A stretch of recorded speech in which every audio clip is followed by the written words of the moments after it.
Hi guys, my name is Nick Armenis, and in today's video I'm going to talk about a fairly controversial topic that's filled with different conflicting opinions. People all over the internet are always asking, is it too late to get into e-commerce? Other questions include, is e-com dead? Is dropshipping dead? Why is Facebook, Google, etc. banning me for no reason? There is so much competition, how can I compete? So if these are questions you've been asking yourself, then this one's for you.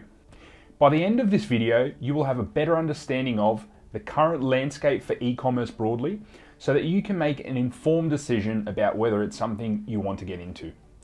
I'll also discuss how each of the popular e-commerce models are looking in 2021. I'm going to share with you where I see opportunities and where I see risks. By the end of the video, I also want to help you get a feel for your pathway in e-commerce and whether it's right for you. This way you can be more confident of your business ventures in 2021. By the end of the video, I also want to help you get a feel for what pathway within e-commerce might be right for you, so you can be more confident in your business ventures in 2021. So if you like what you've just heard, then let's get into it. So why do people ask this question? I want to start off by saying that I understand why people are always questioning whether or not e-commerce is still worth getting involved in. It's definitely been around for quite some time, and it isn't such a new trend, phase, or a craze that people are just jumping on. You yourself may have been watching videos online or reading articles about e-commerce for many years and not just taken any action yet, which is the majority of people out there. I know that back in 2014, when I first started researching the topic, it took me almost a year to take any serious action. I watched every YouTube video, read every blog, posted hundreds of silly questions in Facebook groups. So I know how you feel. A lot of you have probably been wondering, have I missed the boat? Am I going to waste my time and hard-earned money by trying this? So what is e-commerce, guys? So before we get into it, let's try and understand it.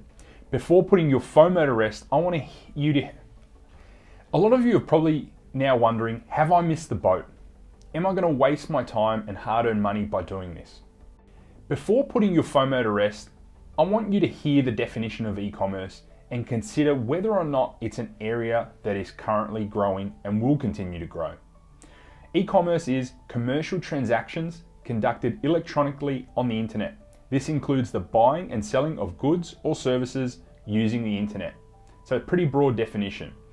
So is it too late for you? Now that you've heard this definition, have a think. Ask yourself whether this is something you're seeing growing. Consider your own habits. Are you shopping online? And those around you? Are you seeing others? The fact of the matter is e-commerce sales are absolutely exploding. The pandemic brought forward several years of online sales growth and adoption into 2020.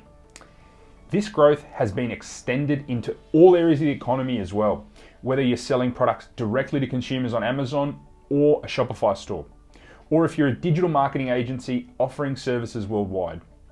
E-commerce doesn't just include physical product sales, whether it's dropshipping or your own private brand, but it includes restaurant payments, payments generally, software as a service or SaaS, taxis, the list goes on. While we're definitely well into the growth phase of e-commerce, it's here to stay. There is plenty of time for anyone of any skill level to get involved in some way. All you need to do is work out where within the space you want to grow.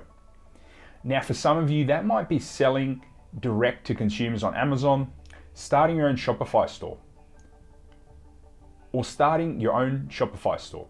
I imagine most of you are considering dropshipping due to how much it gets promoted all over the internet. So let me break it down for you.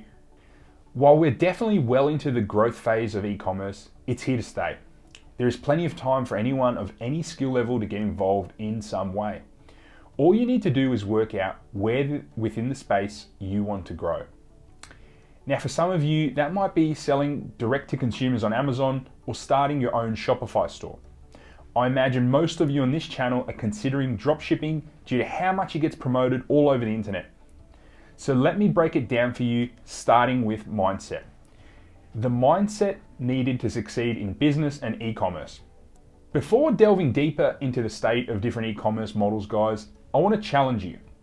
I'd like for you to try and approach this and every other issue that comes your way with this mindset. Go into things with a problem solver mindset. Do not continuously see roadblocks and reasons not to pursue or do something. I've been in this space for years.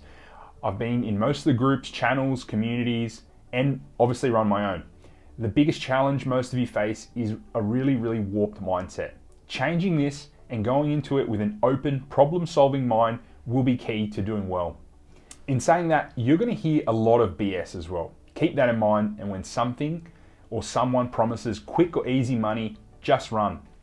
Just remember, you are going to fail so much before you see any success. This is like anything in life. Try, persevere, and keep learning. Now that we've covered that off, I want to take you through each of the most widely covered e-commerce business models entered into by beginners. This way you can get my take on where each is going and then make an informed decision as to where you want to go. So the main e-commerce models. With all of these guys, I'm going to go through it as if I was a complete beginner, wanting to get an overview of how hard the business model is to start and learn, how much money and time are needed.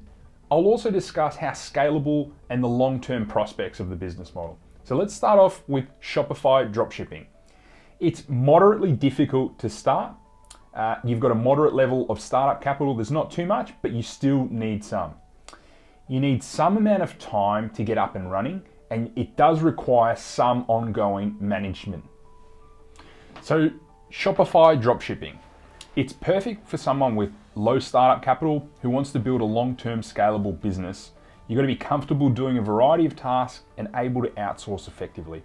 So I want to go into a bit more detail about this trend and why it's so popular. I'll start off by saying that dropshipping, the easy days of quick money are gone. You're going to need to invest a few $1,000s at least to give yourself a proper chance to get started. With such small barriers of entry, it's attracted thousands upon thousands of new stores, so many people are trying to sell the exact same products, mainly with Facebook ads. It's become an area full of really bad business practices. People have just been there to make quick money with no regards to how it might impact customers. This in turn has meant that Shopify and all the ad platforms have become much stricter with what you sell and even approving when you can sell it. The good news is that if you really want to build a decent business, you can definitely drop ship your way to a healthy full-time income. It's also a great way to test the waters and get a feel for selling e-commerce products. That being said, I would steer people away from the AliExpress winner testing method that's always being pushed. You'll have a much better chance at succeeding with high-ticket dropshipping businesses. The easiest way to do this will be in your own home country.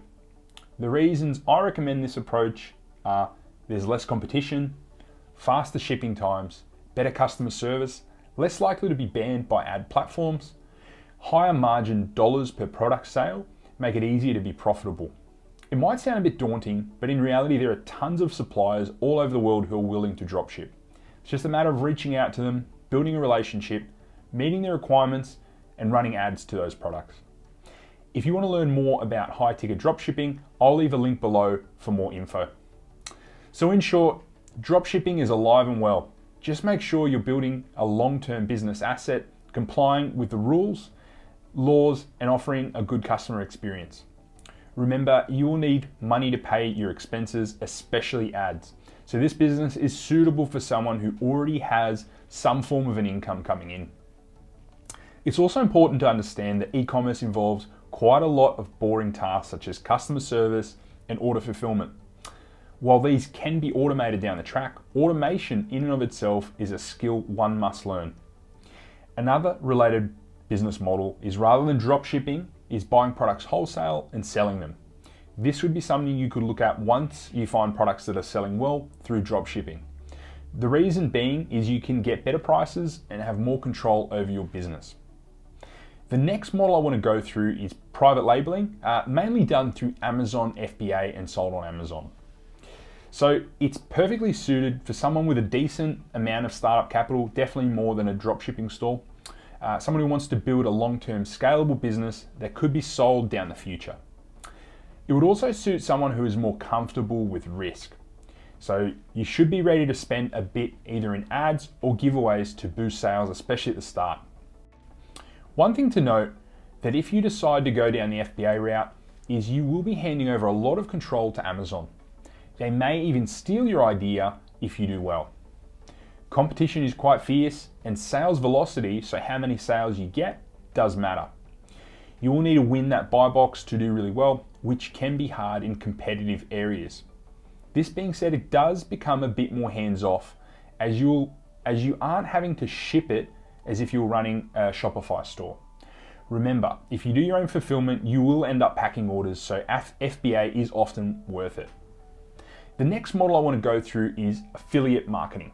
So it's good for someone with low or no startup capital who's willing to invest time now to see results later.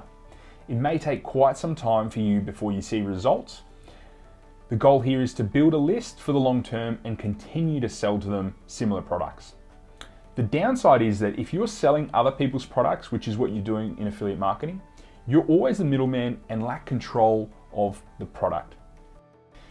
Next models I want to cover off are service-based businesses, so SMAA, so social media marketing agency, or digital marketing agency. So in my view, the biggest opportunity for complete e-commerce beginners is in service-based businesses in 2021. This could include freelancing, digital marketing agency like myself who offers companies e-commerce marketing services, or any other kind of digital marketing service. So there's so many things people are willing to pay for. The one issue with it is it's certainly not as scalable as an e-commerce business. But with the huge growth in e-commerce, guys, business owners need plenty of help in running their businesses. My suggestion to you is if you have limited capital, is to offer business owners a service until you get a regular income. Once you have that regular income, you can invest into other businesses such as dropshipping, private labeling, FBA, or affiliate marketing. Pretty much everyone has a skill to offer. If you feel like you don't, pick something you're interested in and learn it. Become a master.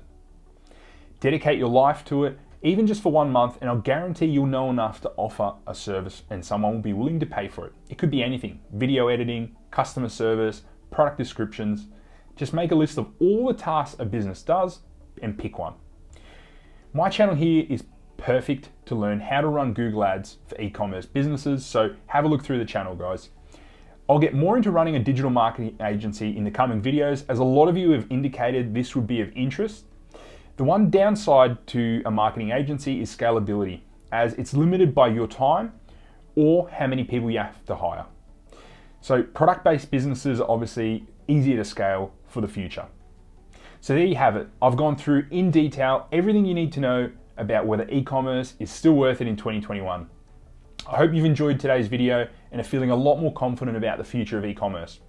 I hope you find a business model that works for you. If you're looking to start or grow your e-commerce store, then check out my signature course, the Google Ads Playbook, where I teach you how to scale your store to over 6 figures